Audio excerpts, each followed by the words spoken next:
Hello and welcome to Car Dealer Live. Fresh from its 2 wins in this year's Car Dealer Power Awards, Auto Trader joins us today to talk about its future strategy and also what we might expect from the rest of the year. Speaking with me today is the company's Chief Commercial Officer, Catherine Faiers. Hello, Catherine. Morning, James. It's great to be back. Always good to have you on, Catherine. It's really great to have a chat. And let's talk. We've got to start with what's happening at the moment with the economy, the wider economic pressures at the moment. I mean, interest rates have gone up. You know, the Bank of England has come out this week saying we're facing the longest recession since records have begun. Is this going to be a troubling time for dealers, do you think? Well, I think so far 2022 has been pretty robust. Trading conditions have actually been okay, have been pretty good. Not as strong as last year, but certainly stronger than the conditions we saw back in 2019, so before the pandemic. We've seen good levels of consumer demand, and on the supply side, relatively constrained supply, which means actually overall market health has been pretty strong. I think with all of the macro headlines in the last few weeks and the uncertainty, and then further, I guess, negative headlines coming out of yesterday, that will have very real impacts on consumers' disposable income. I think it's probably a bit inevitable that consumer demand will continue to soften, certainly soften from the very strong levels that we saw last year. And that interest rate rise yesterday absolutely won't have helped that trend. That said, for now, we continue to see good levels of engagement on Auto Trader. October performance was closer to the prior year than many recent months. Speed of sale for retailers still looks good. It's still ahead of 2019 levels, and supply continues to track up a bit year on year, but it's definitely back on 2019 levels. And those supply constraints means that pricing continues to stay stable. We're not seeing any big or out of the ordinary pricing movement, certainly not in the retail pricing data that we share.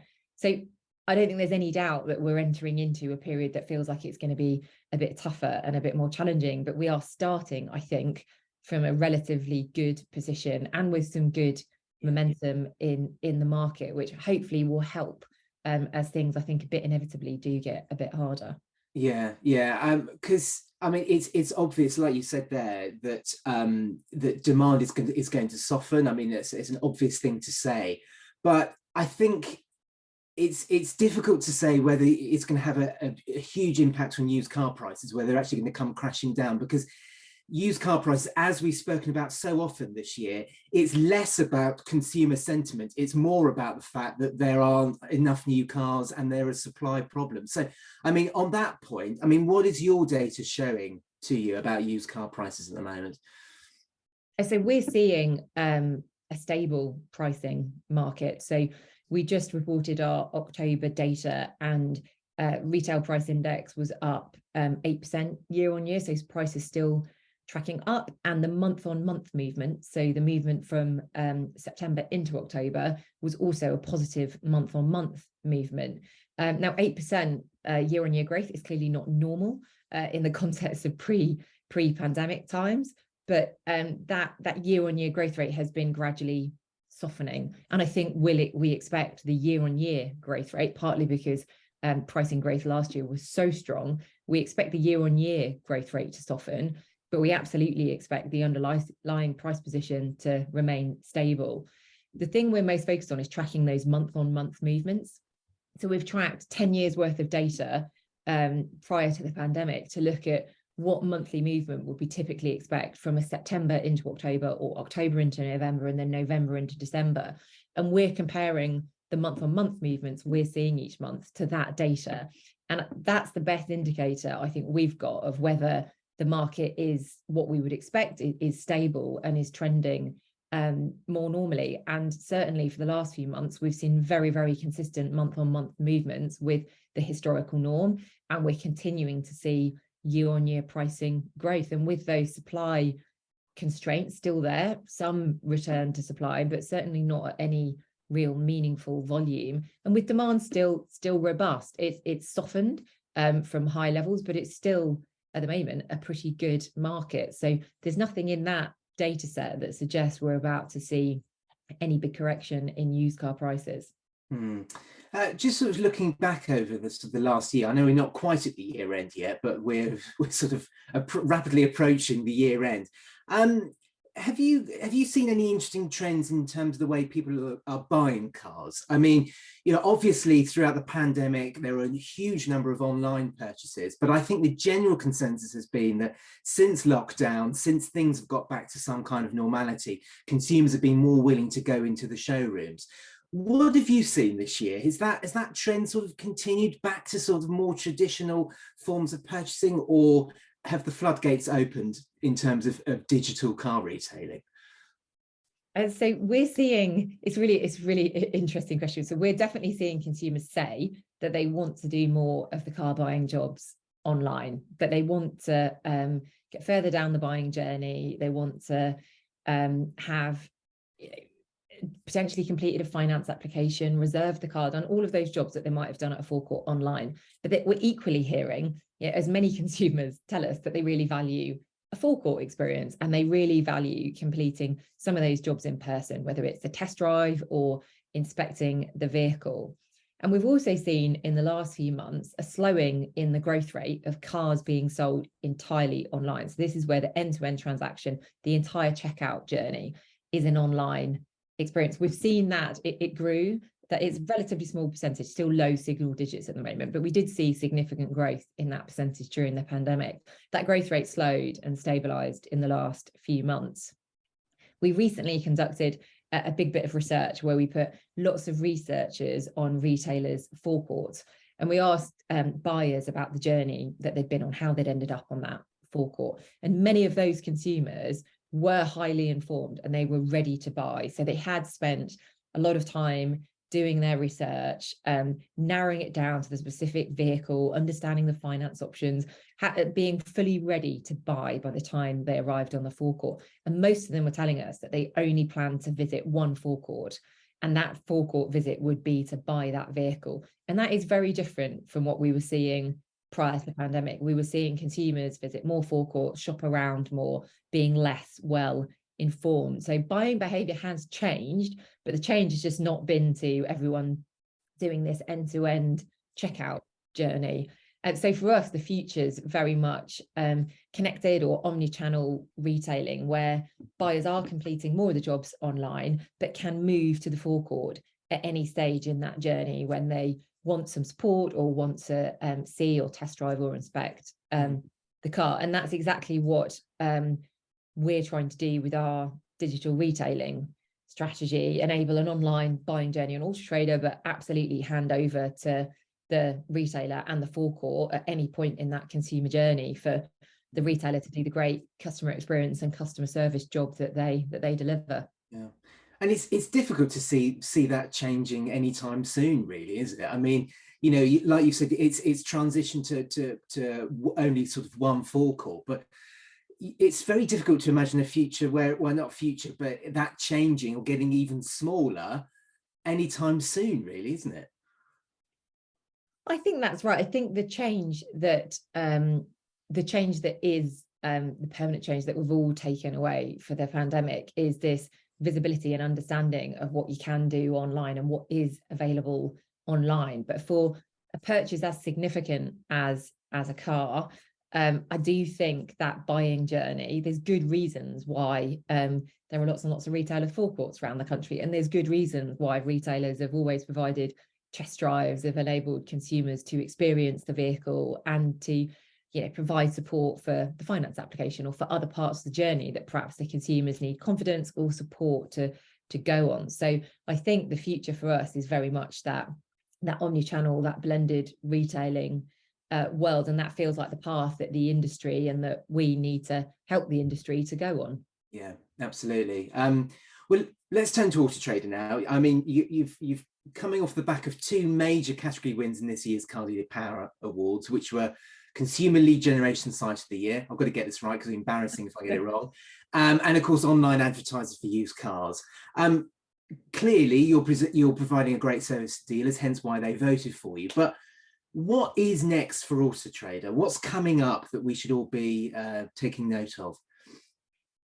So I think when I think about us and our strategy and how we're thinking about the future, we've always been about making car buying better for consumers and better for retailers. And the more car buyers find the buying journey easy and enjoyable, the more they'll transact. And the more we can do to support retailers to either sell more cars or sell them more profitably, then the more we can help drive their performance and the more successful we hope that Auto Trader will be as well. And our strategy and priorities always reflect that backdrop and that context. There's three things in our strategy that we talk about and talk to our retailers about and talk to the market about. The first is absolutely how we make our advertising marketplace work even harder for retailers and even harder for car buyers, continually improving our core search experience, the information that we put on the adverts, trying to help car buyers feel more and more in control of that journey. And for retailers, it's about creating the products they need to keep growing their businesses and keep driving better performance. So that's the first thing. The second thing is what we call and we talk about as our platform strategy. That's where we're increasingly making our technology and our data available to our customers and to other partners across the industry. So because we have access to this unparalleled data on consumer behavior, on buying trends, on what's happening with pricing, with supply, demand for EVs, what's happening with finance rates and APRs, most of our recent product launches have been all about how we share that data more widely. And we're also making more of our tech available to retailers and partners through our API services so that they can benefit from the connections that we have across partners in the industry. So our tech is integrated with most of the big dealer management systems, with the finance houses, with the lenders, with the manufacturers. And by connecting the ecosystem and sharing data and insight between these different players, we can drive huge efficiencies, huge time savings, and enable retailers to sell a lot more efficiently and effectively. So that's the second thing, is all around data and tech. And then finally, it's all about digital retailing, as we were just talking about, creating that connected retailing experience for car buyers. And we're using our technology capability on behalf of retailers to facilitate the transaction and to help that consumer get further down the buying journey, so that when they turn up on a retailer's forecourt, they're really ready to buy, which should save retailers time and effort on the forecourt and help them convert more sales ultimately. So they're the three big things. Sorry, better advertising, data and technology, and then digital retailing. And they've been the three big things for us for a number of years now. Yeah, I mean, it is a really interesting strategy, and I wouldn't expect you to say anything less, really, because that's what we've come to expect from Auto Trader. But from on a day-to-day basis for a car dealer, listening to that, what can they expect? I mean, I know you referenced there sort of selling cars a little bit more quickly, having more educated consumers walking into their showrooms. But on a day-to-day basis, what can a dealer expect from your strategy? So I hope that retailers will feel a sense of partnership, that we're helping them and the industry to solve some of the problems that make it harder for us all to do business, whether that's, so some of the recent things we've done is, through Auto Trader Connect, that umbrella strategy, tech strategy, is helping retailers to get a central view of stock across all their systems. So through Auto Trader Connect, we've connected with the DMS providers. We've used our taxonomy to power that stock creation record, which now means for retailers, they have one central view of stock and they can share that across their website, manufacturer website, and our website. And we know for retailers that where their DMS providers integrated, that saved them hours of people time, of dual keying, of manual keying, of double entry into lots and lots of different systems. And we know through working with our taxonomy that actually that taxonomy is the most granular, the most accurate, as an enabled retailers often to increase pricing by very significant amounts to better reflect the spec of a specific vehicle.